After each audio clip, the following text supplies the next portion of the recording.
4ನೇ ಮಗು ಹೆಣ್ಣಾಗಿದ್ದಕ್ಕೆ ದುಃಖಿಸಿದ ಪೋಷಕರು. ದುಃಖ ಅರಿತಂತೆ ಚಿಂತೆಯಿಂದ ಗಲ್ಲಕ್ಕೆ ಕೈ ಇಟ್ಟ ಕಂದ. ಹೆಣ್ಣು ಹುಟ್ಟಿದರೆ ಮನೆಗೆ ಮಹಾಲಕ್ಷ್ಮಿ ಬಂದಳು ಎಂದು ಅನೇಕರು ಖುಷಿ ಪಡುತ್ತಾರೆ. ಹೆಣ್ಣು ಹೆತ್ತವರು ಯಾರೂ ಹಾಳಾಗಿಲ್ಲ. ಹೆಣ್ಣಿಗೆ ಕೊಡಬೇಕಾದ ಗೌರವ ಕೊಟ್ಟು ಸಲಹಿದವರೆಲ್ಲ ಸಾಕಷ್ಟು ಪ್ರಗತಿ ಸಾಧಿಸಿದ್ದಾರೆ. ಆದರೆ ಸಾಲು ಸಾಲು ಹೆಣ್ಣು ಮಕ್ಕಳ ಹೆತ್ತರೆ ಭಾರತದಲ್ಲಿ ಖುಷಿ ಪಡುವವರಿಗಿಂತ ಅಳುವವರೇ ಹೆಚ್ಚು. ವೇದ ಪುರಾಣಗಳು ಏನೇ ಹೇಳಿದರೂ ಪೋಷಕರು ಈ ಮಕ್ಕಳನ್ನು ಸಾಕುವುದು ಹೇಗೋ ಎಂದು ಚಿಂತೆ ಮಾಡಲು ಶುರು ಮಾಡುತ್ತಾರೆ.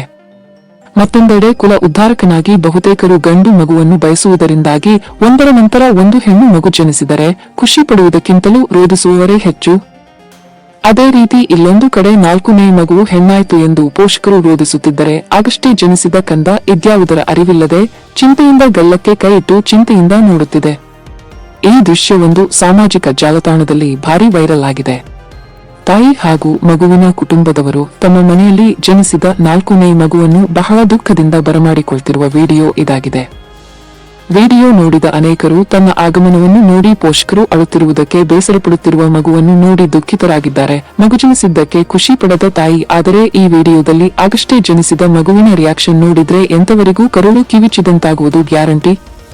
ಮಗುವಿಗೆ ಪೋಷಕರು ತನ್ನನ್ನು ನೋಡಿ ದುಃಖಿಸುತ್ತಿದ್ದಿರೋದು ಗೊತ್ತಾಗ್ತಿದೆ ಎಂಬಂತಿದೆ ಆ ಕಂದನ ರಿಯಾಕ್ಷನ್. ಆಸ್ಪತ್ರೆ ಸಿಬ್ಬಂದಿ ಈ ಪುಟ್ಟ ಕಂದ ಹಾಗೂ ತಾಯಿಯ ದೃಶ್ಯವನ್ನು ಸೆರೆಹಿಡಿದಿದ್ದಾರೆ.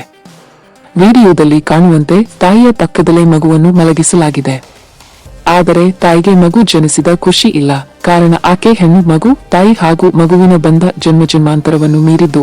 ಆದರೆ ಇಲ್ಲಿ ಆಸ್ಪತ್ರೆ ಸಿಬ್ಬಂದಿ ಆಗಷ್ಟೇ ಜನಿಸಿದ ಆ ಕಂದನನ್ನು ತಬ್ಬಿಕೊಳ್ಳುವಂತೆ ತಾಯಿಗೆ ಮನವಿ ಮಾಡಬೇಕಾದಂತಹ ಸ್ಥಿತಿ ನಿರ್ಮಾಣವಾಗಿದೆ.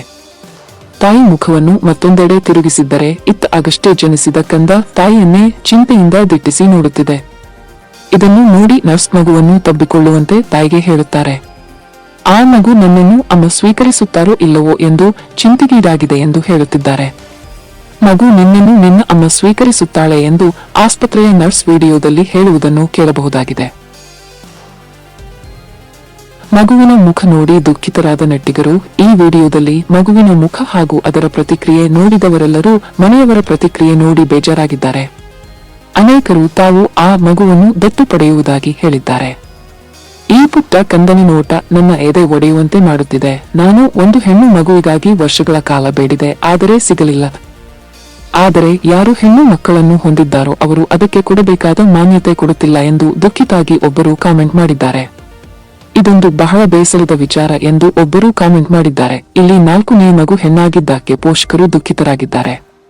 ಆದರೆ ಕೆಲವು ಕಡೆ 2ನೇ ಬಾರಿ ಹೆಣ್ಣು ಮಗು ಜನಿಸಿದರೂ ಅನೇಕರು ಅಳಲು ಶುರು ಮಾಡುತ್ತಾರೆ ಎಂದು ಒಬ್ಬರು ಕಾಮೆಂಟ್ ಮಾಡಿದ್ದಾರೆ. ಇದೊಂದು ಬೇಸರದ ವಿಚಾರ.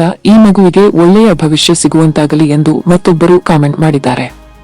ನಿನ್ನ ನೋಡಿ ಯಾರೂ ಏಕೆ ಸಂತೋಷವಾಗಿಲ್ಲ ಎಂದು ಕೇಳಲು ಅವಳು ಬಯಸುತ್ತಿರುವಂತೆ ಮಗು ಕಣ್ಣು ಮಿಟುಕಿಸುತ್ತಿರುವುದನ್ನು ನೋಡುವುದಕ್ಕೆ ದುಃಖವಾಗುತ್ತಿದೆ ಎಂದು ಮತ್ತೊಬ್ಬರು ಕಾಮೆಂಟ್ ಮಾಡಿದ್ದಾರೆ. ಆದರೆ ಆಗಷ್ಟೇ ಜನಿಸಿದ ಮಗುವಿಗೆ ಪೋಷಕರು ತನ್ನನ್ನು ನೋಡಿ ದುಃಖಿಸುತ್ತಾರೋ ಖುಷಿ ಪಡ್ತಾರೋ ಎಂಬುದರ ಅರಿವಿರುವುದಿಲ್ಲ. ಆದರೆ ಹಿಂದೂ ಪುರಾಣಗಳಲ್ಲಿ ಉಲ್ಲೇಖವಾಗಿರುವಂತೆ ಮಗುವೊಂದು ತಾಯಿಯ ಗರ್ಭದಲ್ಲಿದ್ದಾಗ ಹಾಗೂ ಅದು ಜನಿಸಿದ ಕೆಲ ಸಮಯದವರೆಗೂ ಅದಕ್ಕೆ ಹಿಂದಿನ ಜನ್ಮದ ನೆನಪುಗಳಿರುವುದು. ಕ್ರಮೇಣ ಆ ನೆನಪುಗಳು ಮಾಸುವುದು. ನಮ್ಮ ಹಿಂದಿನ ಜನ್ಮದ ಕರ್ಮವನ್ನಾಧರಿಸಿ ನಮಗೆ ಮಕ್ಕಳು, ಪತಿ, ಪತ್ನಿ, ಪಶು ಸಿಗುವುದು ಎಂಬ ನಂಬಿಕೆ ಇದೆ. ಹೀಗಾಗಿಯೇ ನನಾನುಬಂಧ ರೂಪೇಣ ಪಶು ಪತ್ನಿ ಸುತಾಲಯ ಎಂಬ ಸಂಸ್ಕೃತ ಮಾತಿದೆ. ಅಂದರೆ ಒಣವಿಲ್ಲದೆ ಯಾವ ಬಂಧಗಳು ಗಟ್ಟಿಯಾಗುವುದಿಲ್ಲ. ಪಶು, ಪತ್ನಿ ಮತ್ತು ಸುತಾಲಯ ಇವೆಲ್ಲವೂ ಹಿಂದಿನ ಜನ್ಮದ ಒಣದ ಫಲವಾಗಿ ನಮ್ಮ ಜೊತೆಗಿರುವ ಸಂಬಂಧಗಳೇ ಎಂಬುದನ್ನು ಇದು ಸೂಚಿಸುತ್ತದೆ. ಪ್ರತಿಯೊಬ್ಬ ವ್ಯಕ್ತಿಯು ತಮ್ಮ ಜೀವನದಲ್ಲಿ ತಮ್ಮ ಒಣವನ್ನು ತೀರಿಸಿಕೊಳ್ಳಲು ಈ ಸಂಬಂಧಗಳನ್ನು ಪಡೆಯುತ್ತಾನೆ.